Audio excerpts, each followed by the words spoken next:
now must your conscience my acquittance seal, and you must put me in your heart for friend, sith you have heard, and with a knowing ear, that he which hath your noble father slain pursued my life. It well appears. But tell me, why you proceeded not against these feats, so criminal and so capital in nature, as by your safety, wisdom, all things else humanely were stirred up? Oh, for two special reasons, which may to you perhaps seem much unsinewed, but yet to me they're strong. The queen, his mother, lives almost by his looks, and for myself, my virtue or my plague, be it either which, she is so conjunctive to my life and soul that, as the star moves not but in his sphere, I could not but buy her.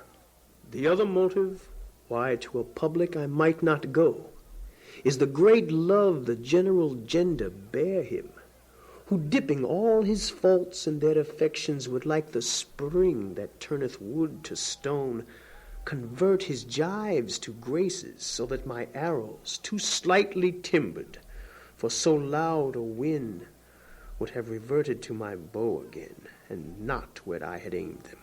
And so have I a noble father lost, a sister driven into desperate terms, whose worth, if praises may go back again, stood challenger on mount of all the age for her perfections. But my revenge will come. Break not your sleeps for that. You must not think that we are made of stuff so flat and dull that we can let our beard be shook with danger and think it pastime. You shortly shall hear more. I loved your father, and we love ourselves. And that, I hope, will teach you to imagine. How now? What news? This to your majesty, this to the queen. From Hamlet? Who brought them? The sailors, my lord. They say, I saw them not. They were given me by Claudio. He received them of him that brought them. Laertes, shall you hear them? Leave us.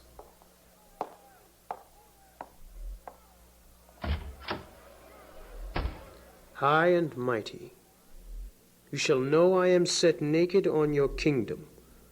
Tomorrow shall I beg leave to see your kingly eyes, when I shall first, asking your pardon thereunto, recount the occasion of my sudden and more strange return.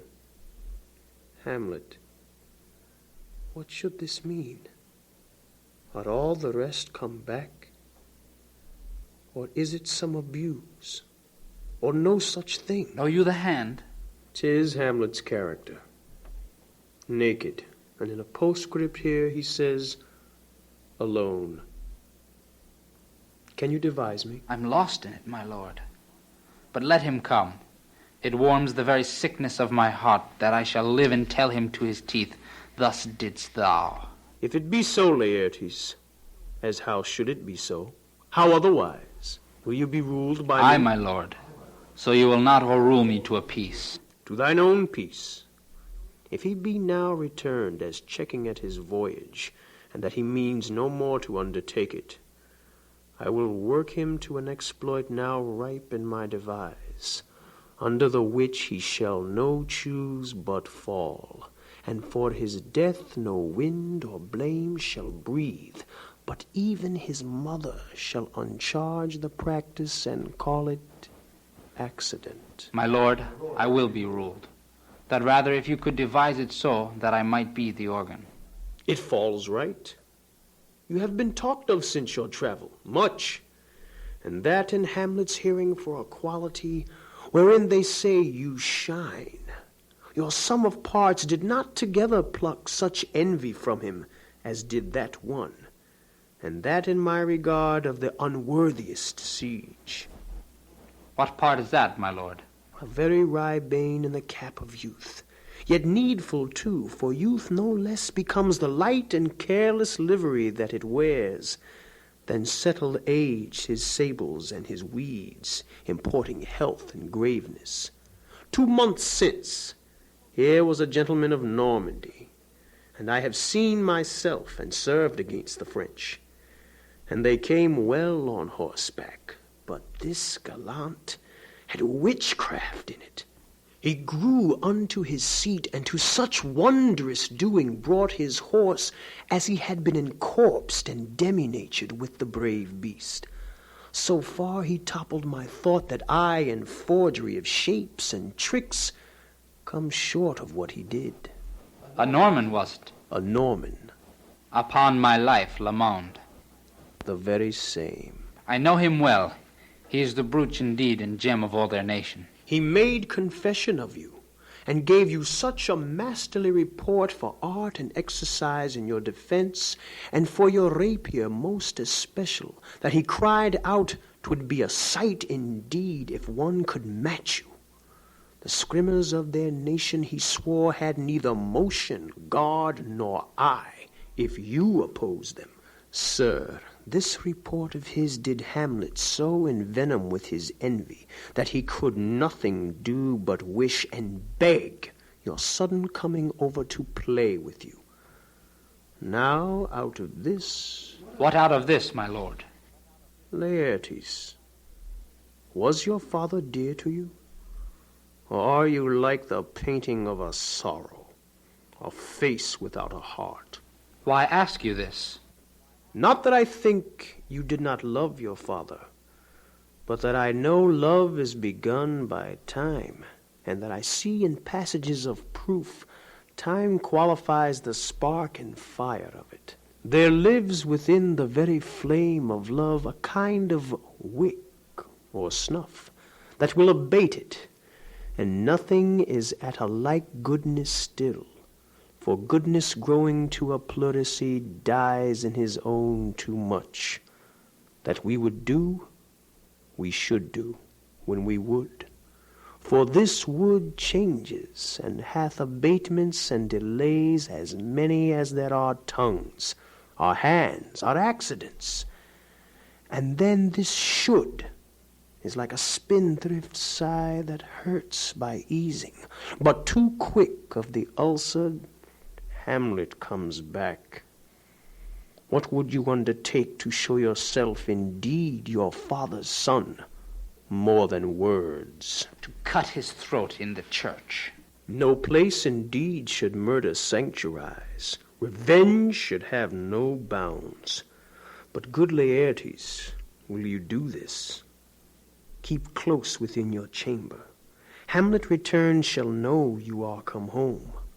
Will put on those shall praise your excellence, and set a double varnish on the fame the Frenchman gave you. Bring in the fine together, and wager on your heads. And he, being remiss, most generous, and free from all contriving, will not peruse the foils, so that with ease or with a little shuffling you may choose a sword unabated, and in a pass of practice requite him for your father. I will do it, and for that purpose I'll anoint my sword. I bought an unction of a mountebank, so mortal that but a dip a knife in it, where it draws blood, no cataplasm so rare, collected from all simples that have virtue under the moon, can save the thing from death, that it but scratched withal. I'll touch my point with this contagion, that if I gall him slightly, it may be death. Let's further think of this. Weigh what convenience both of time and means may fit us to our shape. If this should fail, and that or drift look through our bad performance, 'twere better not essayed. Therefore this project should have a back or second, that might hold, if this did blast in proof. Soft, let me see. We'll make a solemn wager in your cunnings. I have it. When in your motion you are hot and dry, as make your bouts more violent to that end, and that he calls for drink, I'll have prepared him a chalice for the nuance, whereon by sipping, if he by chance escape your venom stuck, our purpose may hold there. But stay, what noise?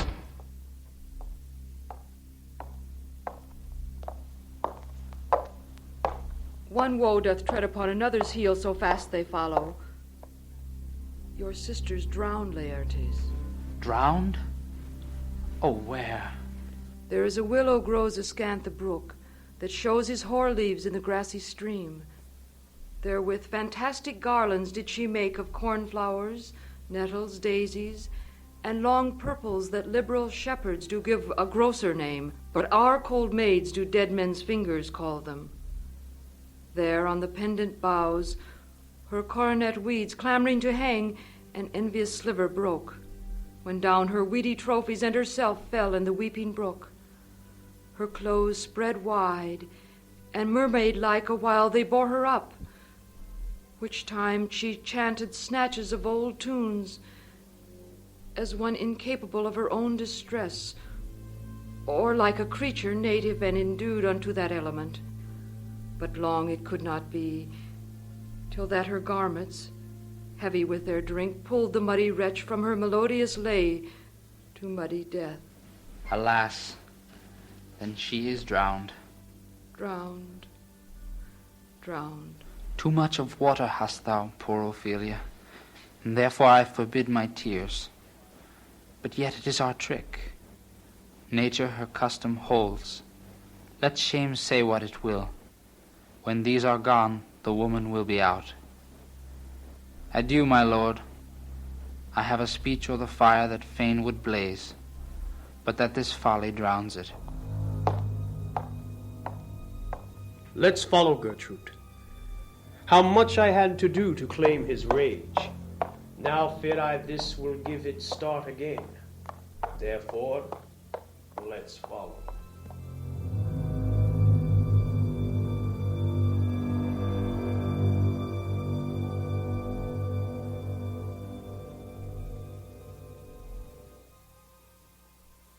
Is she to be buried in Christian burial when she willfully seeks her own salvation? I tell thee she is. Therefore, make a grave straight. The crowner has sat on her and finds it Christian burial.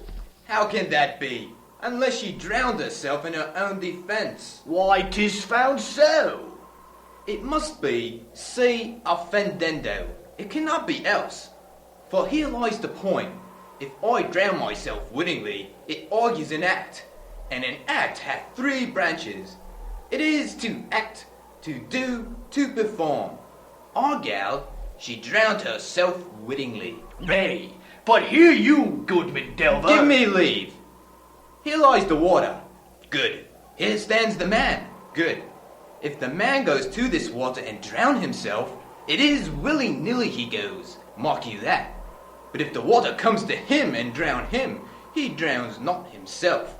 Our gal, he that is not guilty of his own death, shortens not his own life. But is this the law? Aye, marry is it.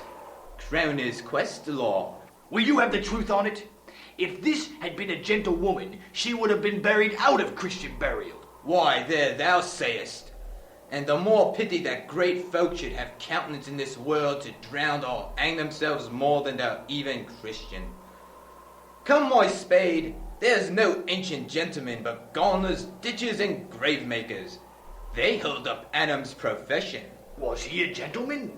He was the first that ever bore arms. Why, he had none. What? Art a heathen? How dost thou understand the scripture?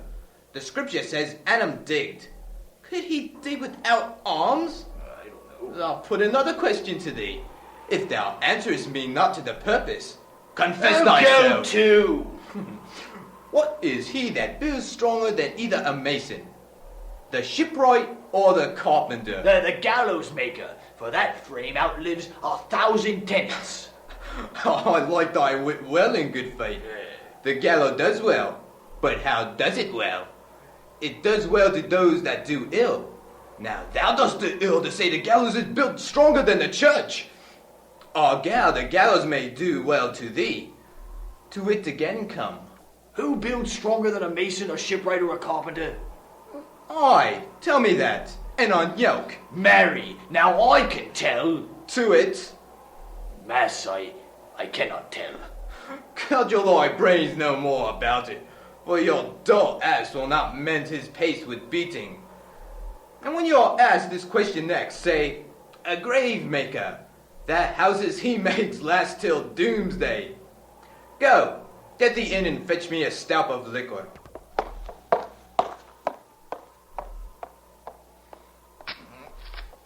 In youth when I did love,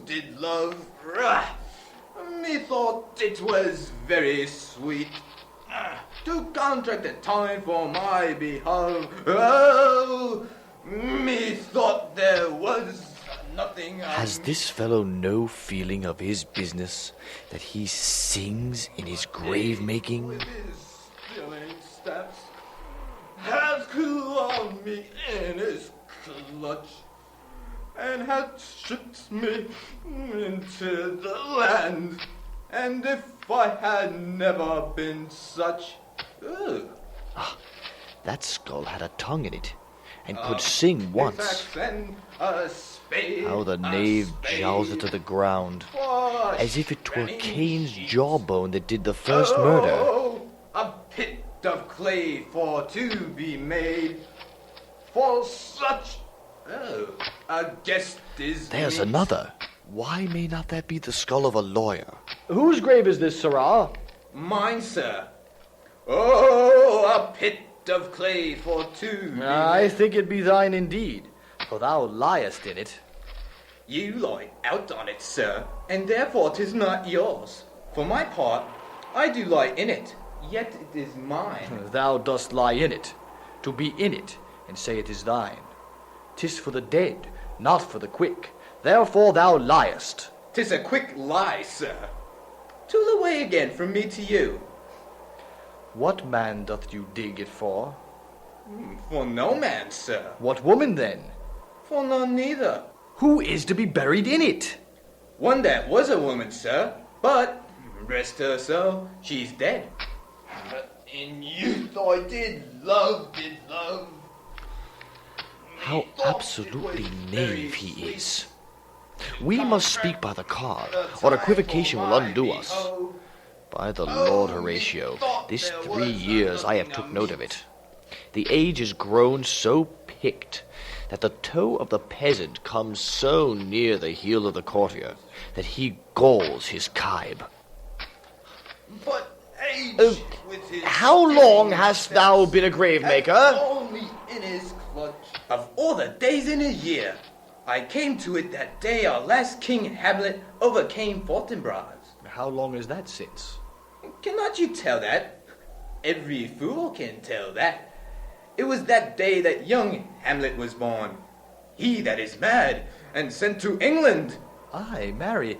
Why was he sent into England? Why, because he was mad. He shall recover his wits there. Or, if he do not, 'tis no great matter there. Why? 'Twill not be seen in him there. There, the men are as mad as he. How came he mad? Very strangely, they say. How strangely? Faith, even with losing his wits. Upon what ground? Why, here in Denmark I have been a sexton here, man and boy, 30 years. How long will a man lie in the earth ere he rot? Faith, if he be not rotten before he die, as we have many pocky corpses nowadays that will scarce hold a laying in, he will last some 8 or 9 years. A tanner will last you 9 years. Why he more than another?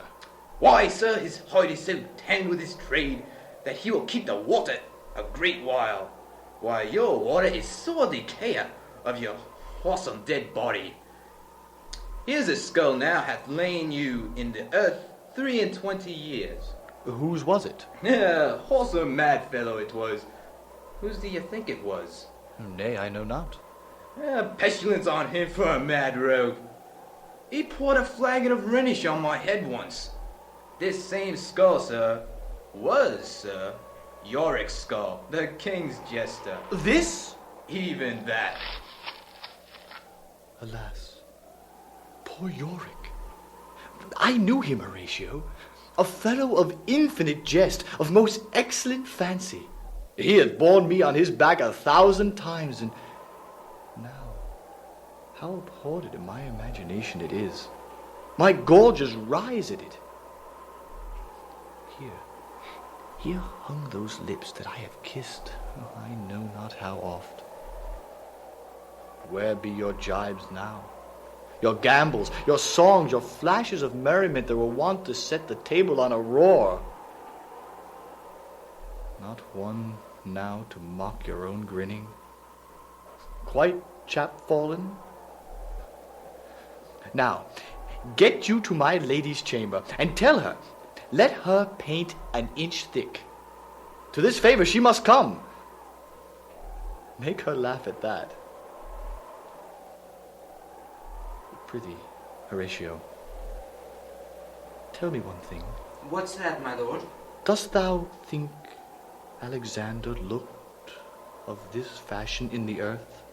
Even so. And smelled so? Even so, my lord.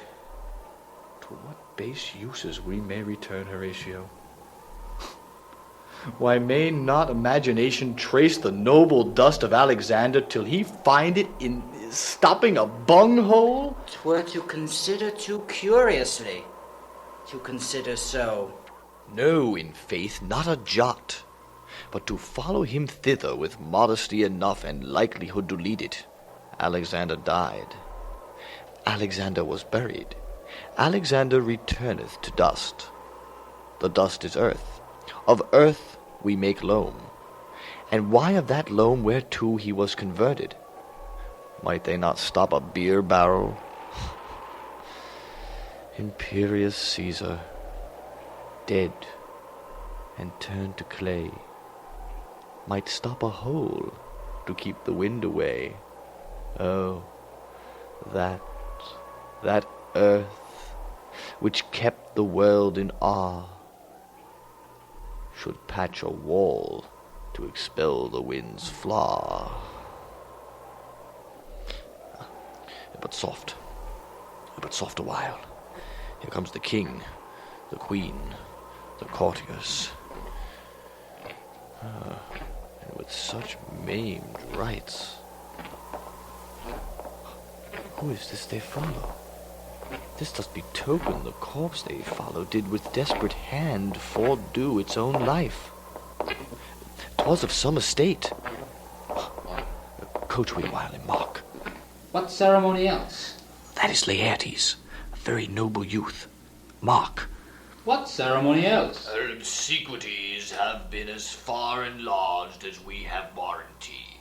Her death was doubtful, and but that great command o'erweighs the order, she should in ground unsanctified be lodged to the last trumpet. For charitable prayers, swords, flints, and pebbles should be thrown on her. Yet here she is allowed her virgin krantz, her maiden struments, and the bringing home of bell and burial. Must there no more be done? No more be done. We should profane the service of the death to sing a requiem, and such rest to her as to peace-parted souls. Lay her in the earth, and from her fair and unpolluted flesh may violets spring. I tell thee, churlish priest, a ministering angel shall my sister be, when thou liest howling. What? The fair Ophelia? Sweets to the sweet. Farewell. I'd hoped thou shouldest been my Hamlet's wife. I thought thy bride bed to have decked, sweet maid, and not have strewed thy grave. O treble woe! Fall 10 times treble on that cursed head, whose wicked deed thy most ingenious sense deprived thee of. Hold off the earth a while, till I have caught her once more in mine arms. Now pile your dust upon the quick and dead, till of this flatter mountain you have made to o'ertop old Pelion, or the skyest head of blue Olympus. What is he whose grief bears such an emphasis, whose phrase of sorrow conjures the wandering stars and makes them stand like wonder-wounded hearers? This is I, Hamlet the Dane. The devil take thy soul! Thou prayest you not so well. I prithee take thy fingers out from my throat. For thou I am not splendid and rash, yet I have in me something dangerous, which let thy wisdom fear. Hold off thy hand! Cut them asunder! Hamlet! Hamlet! My lord, be quiet. While I will fight with him upon this theme until my eyelids will no longer wag. Oh, my son, what theme? I loved Ophelia. 40,000 brothers could not with all their quantity of love make up my sum. What wilt thou do for her? Oh, he is mad, Laertes. For love of God, forbear him. Wounds, show me what thee ought to do. Would weep, would fight, would fast, would tear thyself, would drink up ice, would eat a crocodile. I'll do it. Dost come here to whine, to outface me with leaping in her grave? Be buried quick with her, and so will I. If thou prate of mountains, let them throw millions of acres on us, till our ground, singing his pate against the burning zone, make Ossa like a wart. Nay, and thou mouth, I'll rant as well as thou. This is mere madness, and thus a while the fit will work on him. Anon, as patient as the female dove when that her golden couplets are disclosed, his silence will sit drooping. Hear you, sir. What is the reason that you use me thus? I loved you ever. But it is no matter. Like Hercules himself, do what he may. The cat will meow, and the dog will have his day. I pray thee, good Horatio, wait upon him. Strengthen your patience in our last night's speech. We'll put the matter to the present push. Good Gertrude, set some watch over your son. This grave shall have a living monument. An hour of quiet shortly shall we see. Till then in patience of our proceeding be.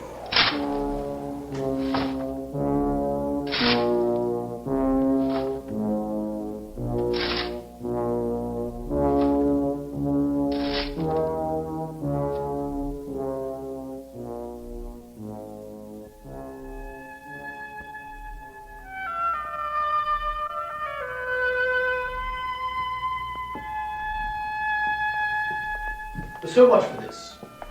Sir, now shall you see the other. Do you remember all the circumstance? Remember it, my lord. Sir, in my heart there was a kind of fighting that would not let me sleep. Methought I lay worse than the mutines in the bilboes, rashly, and praise be rashness for it.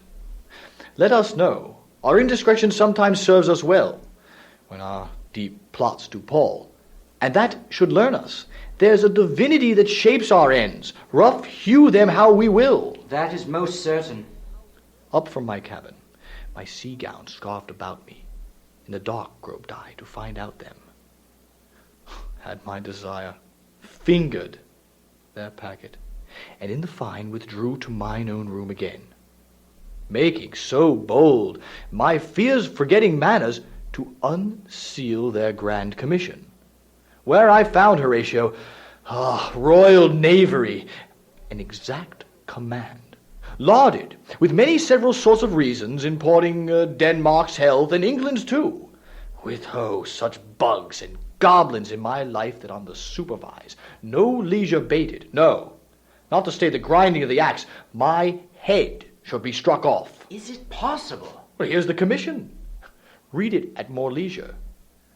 But wilt thou hear how I did proceed? I beseech you.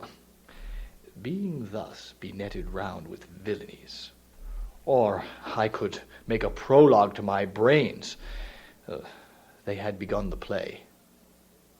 I sat me down, devised a new commission, wrote it fair. I once did hold it, as our statists do, a baseness to write fair, and labored much how to forget that learning. But, sir, now it did me yeoman service. Wilt thou know the effect of what I wrote? Aye, good, my lord. An earnest conjuration from the king. As England was his faithful tributary, as love between them like the palm might flourish, as peace should still her wheaten garland wear, and stand a comma 'tween enimities, and much such like asses of great charge, that on the view of knowing these contents, without debatement further more or less, he should those bearers put to death, not shriving time allowed. How was this sealed? Why, even in that was heaven ordained. I had my father's signet in my purse, which was the model of that Danish seal, folded the writ up in the form of the other, subscribed it, gave it the impression, placed it safely. The changeling never known. Now the next day was our sea fight, and what to this was sequent, thou knowest already. So, Guildenstern and Rosencrantz go to it. Why, man, they did make love to this employment. Oh, they are not near my conscience. Their defeat does by their own insinuation grow. 'Tis danger when the baser nature comes between the pass and fell incest points of mighty opposites. Why, what a king is this? Does it not, think thee, stand me now upon? He that hath killed my king and whored my mother, popped in between the election and my hopes, thrown out his angle for my proper life, and with such cozenage. Is it not perfect conscience to quit him with this arm? And is it not to be damned to let this canker of our nature come in further evil? It must be shortly known to him from England. What is the issue of the business there? It will be short. The interim is mine, and a man's life no more than to say one. But I am very sorry, good Horatio, that to Laertes I forgot myself. For by the image of my cause I see the portraiture of his.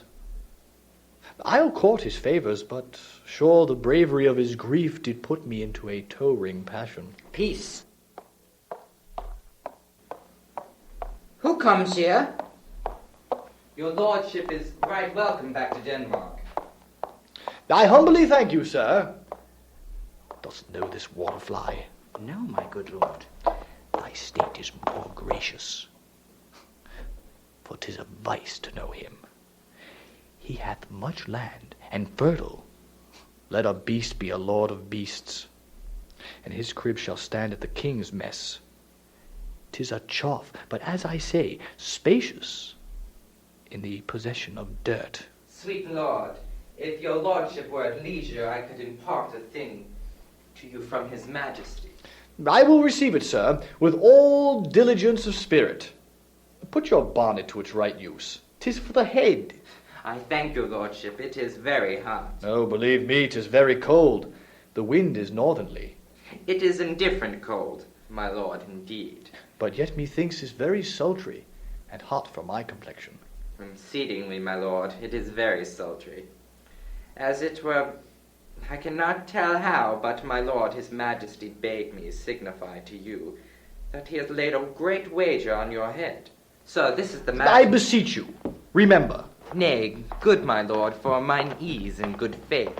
Sir, here is newly come to court Laertes, believe me, an absolute gentleman, full of most excellent differences, a very softly society and great showing. Indeed, to speak feelingly of him, he is the card or calendar of gentry, for you shall find in him the continent of what a gentleman would see. Sir, his defilement suffers no perdition in you, though I know to divide him inventorily would dozy the arithmetic of memory, and yet but yaw neither in respect of his quick sale. But in the verity of extolment, I take him to be a soul of great article, and his infusion of such dearth and rareness as, to make true diction of him, his semblance is his mirror. And who else would trace him? His umbrage, nothing more. Your lordship speaks most infallibly of him. The consonation, sir? Why do we wrap the gentleman in our more rarer breath? Sir? It is not possible to understand in another tongue. You will do it, sir, really. What imports the nomination of this gentleman? Of Laertes. His purse is empty already. All's golden words are spent. Of him, sir. I know you are not ignorant. I would you did, sir. Yet in faith, if you did, it would not much approve me.